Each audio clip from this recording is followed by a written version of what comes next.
ሰላም እንደምን አላችሁ ተመልካቾቼ? እኔ እግዚአብሔር የተመሰገነ ይሁን ደህና ነኝ። ዛሬ ይዤላችሁ የቀረብኩት ቆንጆ የሆነ የቂጣ ላዛኛ እንዴት አድርጌ በመጥበሻ እንደማዘጋጅ የሚያሳይ ቪዲዮ ነው። እንደምትወዱት ተስፋ አድርጋለሁ። አብራችሁን ቆዩ። ለመስራት ተጠቀምኳቸው እንዲከታተፍ ያዘጋጃለሁ። አንድ ሽንኩርት፣ የተፈጨ ስጋ 1 ፓውንድ የሚሆን ነው፣ 4 ቲማቲም እና ይሄን ቂጣን የተጠቀምኩት የቶርቲያስ ቂጣ የፈለጋችሁትን አይነት ቂጣ መጠቀም ትችላላችሁ። ዘይትና ጨው፣ 6 ፍሬ ነጭ ሽንኩርት፣ ግማሽ የሻይማንኪያ ደረቅ በሶቢላ፣ ቁንዶበርበሬና በርበሬ፣ ሌላ መጨመር የምትፈልጓቸውም ቅመሞች ካሉ መጨመር ትችላላችሁ። 2 የሾርባማንኪያ የቲማቲም ድልህና ቺዝ ናቸው። ሽንኩርቱን ድስት ላይ አድርጌዋለሁ። ዘይት ጨምርበትና በዘይት አቁላላዋለሁ።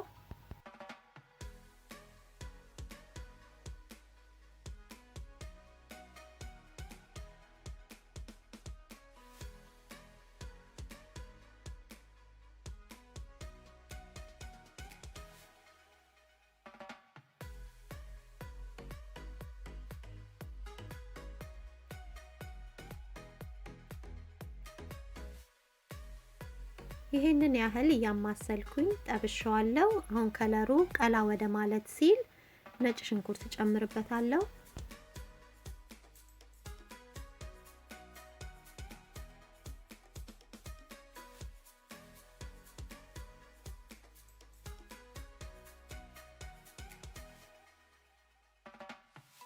እንዲህ በደንብ ካዋሃድኩት በኋላ ነጭ ሽንኩርቱና ሽንኩርቱን ስጋውን እጨምረዋለሁ።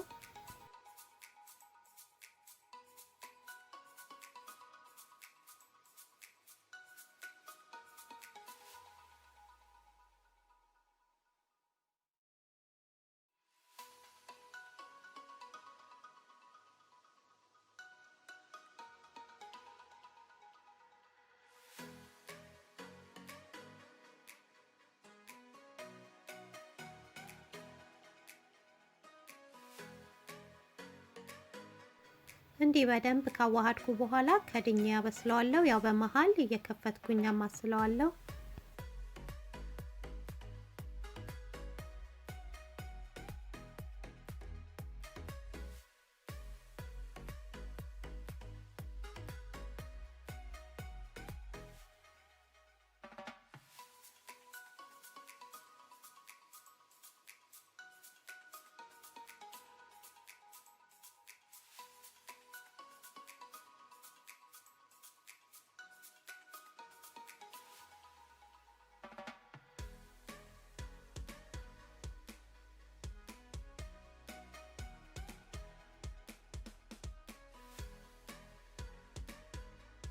ይሄን ያህል ካበሰልኩት በኋላ አሁን ቅመሞቹን እጨምራለሁ።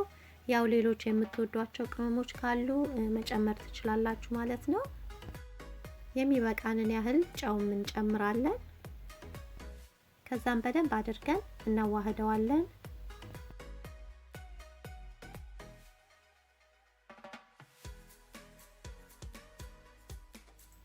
በደንብ ቅመሙን ካዋሃድን በኋላ የቲማቲም ድልህ እንጨምራለን።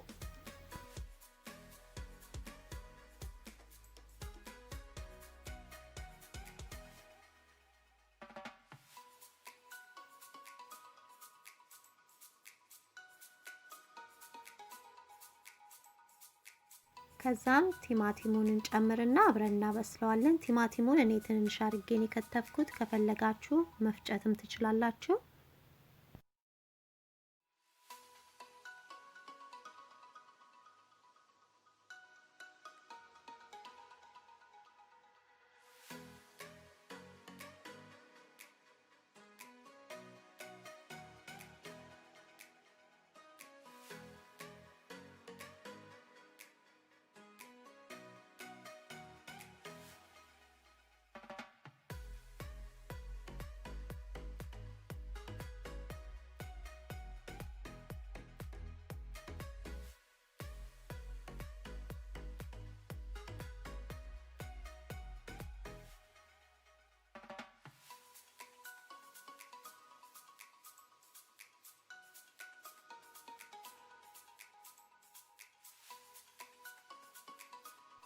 እሺ ተመልካቾቼ ሱጎ እንዲ እንደምታዩ ቆንጆ ሆኖ በስሏል። ይበቃዋል፣ አወጣዋለሁ።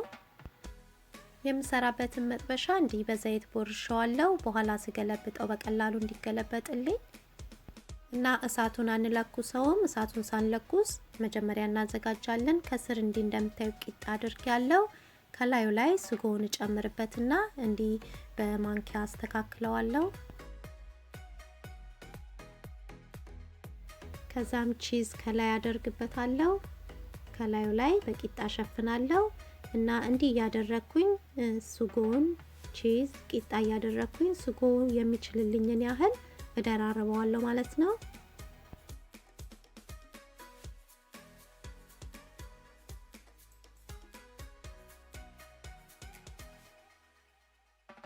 ያው እናንተ የምትፈልጉትን ያህል መደራረብ ትችላላችሁ። በትንሹም ማዘጋጀት ትችላላችሁ። እንደምትፈልጉት እንደሚመቻችሁ ማለት ነው።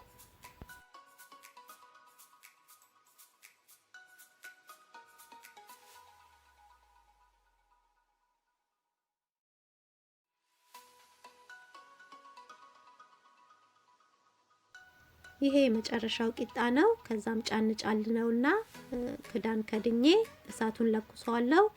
እሳቱን ዝቅ አድርጌ ነው የምለኩሰው። እንዲ እንደምታዩት ዝቅ ባለ እሳት ለ20 ደቂቃ በስለዋለሁ። 20 ደቂቃ ካበሰልኩ በኋላ ሰሃን ላይ አደርግና እገለብጠውና ድጋሚ ገልብጬ እከተዋለሁ። ለ15 ደቂቃ ወይም ከ10 እስከ 15 ደቂቃ አበስለዋለሁ ከድኜ። ከ15 ደቂቃ በኋላ ተመልሻለሁ። ቆንጆ ሆኖ በስሏል። አሁን አወጣውና ውስጡን ደግሞ ቆርሰን እናየዋለን።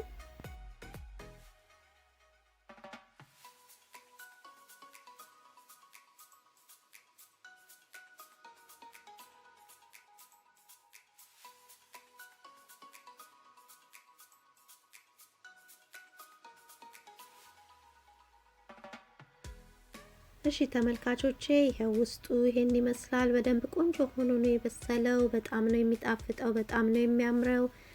ለመስራትም ደግሞ በጣም ቀላል ነው። ኦቨን አያስፈልገንም። በመጥበሻ እንዲ በቀላሉ ማዘጋጀት እንችላለን ማለት ነው። እና እናንተ ሞክሩት፣ ትወዱታላችሁ። ለልጆች ለአዋቂዎች በጣም ቆንጆ ምግብ ነው እና አስተያየታችሁንም ጻፉልኝ። ለቻናሌ አዲስ የሆናችሁ እንኳን ወደ ቻናሌ በሰላም መጣችሁ። ሰብስክራይብ በማድረግ እና የደወል ምልክቷን በመጫን አዳዲስ ቪዲዮዎችን ስሰራ በቶሎ ወደ እናንተ እንዲደርስ አድርጉ። ስለተመለከታችሁኝ እጅግ አድርጌ አመሰግናለሁ። የእግዚአብሔር ሰላም በያላችሁበት ይብዛላችሁ። ደህና ቆዩኝ።